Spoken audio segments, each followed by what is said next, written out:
Hello and welcome to another Build the Terminator, parts 113 and 114. The reason the parts for this are missing is because it's the fourth and final part of the base.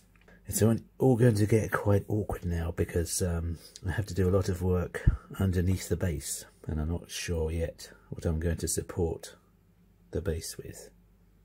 I think I've recycled the boxes that it came in, so that's a bit unfortunate. I can see one of the boxes obviously because that's got the next part of it in, but other than that I'm not quite sure, but let's see how it goes. Once again, I won't actually be filming this bit and showing you because literally all you're doing is putting that little metal bit on there that attaches the final piece. So everything that you see there in the instructions is all that I could show you anyway. So I'm going to screw it together and then I will show you the rest once I've flipped it over. Okay, I'm doing this handheld because I haven't exactly got a stable base now to put my tripod on with the base how it is. Kind of all lumpy and all over the place, as you can see. The next parts I have to do are put this bit in, which goes there, put this bit in, which goes in there, and then put the rock in, which goes there. So let me get all these glued in. Okay, those are in there nicely, very solid indeed, because I put loads and loads of glue on basically. And next I have to put one spring, I think this is here, roughly. I'm not exactly sure where, because there's no grooves for it.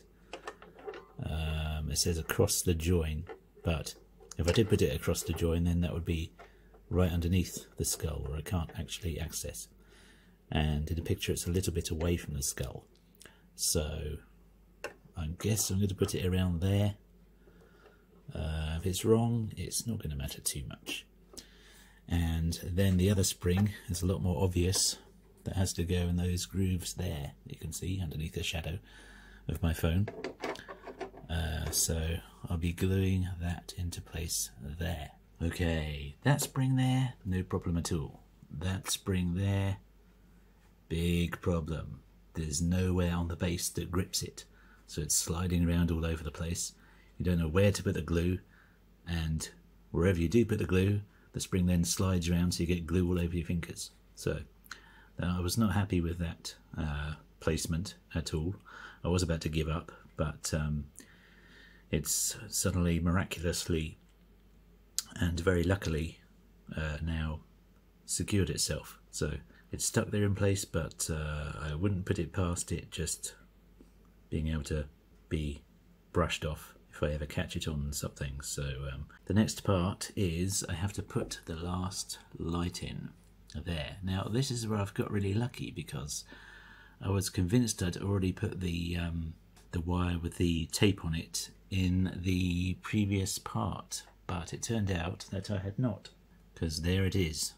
I was certain that I'd already put this one in the other one. And it only now says in this part, it says, oh yes, you'll need the light from the last part, the one with the tape on next to the connector. Well, it didn't say use the one without the tape on the connector in the last issue, which would have been extremely helpful. So that was the only part of the instructions that I didn't like. It's time to get this light in. And there we go, that was nice and easy. That was the final part of 113. Now what I really like is on the back of 113 you see this next week's part coming and you think, oh, there's the circuit board for my base, so that thing's got to be huge. And then you see 114 and there it is. But let me tell you something, if this magazine had been made in the 80s when the first Terminator film came out, that circuit board there would have been as big as the whole base. I can guarantee you that much. It's just a sign of how far technology has come. It's very impressive when you think about it. Anyway, it's time for 114. It's 114 people, and guess what's happening? I'm putting my... Sorry about the phone shadow, by the way. I'm putting my circuit board right there, and then I'm connecting up the various wires, or the lighting wires at least, into the little sockets there. And this is where I find out that once upon a time I think I've missed labelling up one of these top wires. But that actually is not a problem, because all I need to do is look where the one I have labelled, or look what colour the one that I have labelled is, once I plug these in and switch them on. And then it's simply a case of switching them over if they turn out to be the wrong way round. I don't mean switch the lights over in the base. I mean just switch over the plugs. So, time to get these all connected up. Oh, and they're screwed in as well, of course. Well, they're all connected up.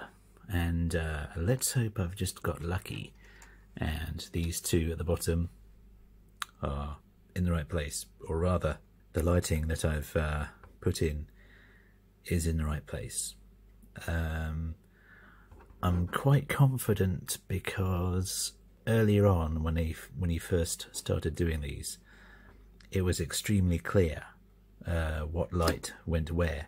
It was only the last two lights they told you that look carefully at the LED and make sure you've got them the right way around. I don't remember them saying that with the first two lights. So on that basis, I hope I've got these all right, but we'll soon find out. And it's not the end of the world if one purple light is not where one blue light should be. One red light is not where one blue light should be. That being said, that was 113 and 114. So thank you very much for watching. Hope you have enjoyed. And thank you for all your support. And I will see you next time.